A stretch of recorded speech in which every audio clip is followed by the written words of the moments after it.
Bugungi mavzuyimiz shashlik pishirishni svetlik varianti.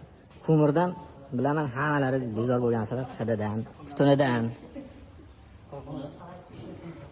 Shashlikni Kavkazskiy shashliklardan bemalol ketadi, ko'rishlaringiz mumkin albatta. Tagida mana bir rigoroshni profil bo'ladi-yu, mana shu uzun kalta bo'ladi. Qo'rqmasdan buyurtma beraveringlar. Kavkaz shashlik bilan shug'ullanadiganlar ham. O'zining ajoyib lampalari bor. Agnipor lampa hisoblanadi. 3 fazaga ishlaydi azizlar mana.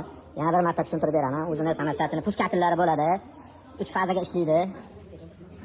Bu yoqda mana bu shashlikni dimi chiqib ketadigan joychasi.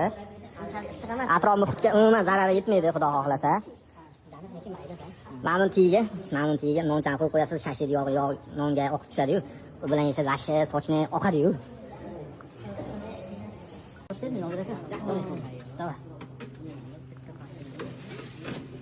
Bitta pastiga qo'ydik.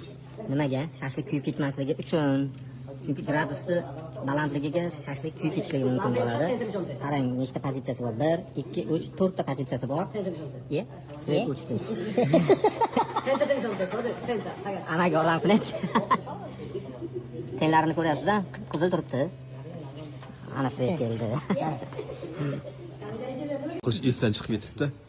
Mana shunaqa chiqadi. Dahshat, ta'mi dahshat.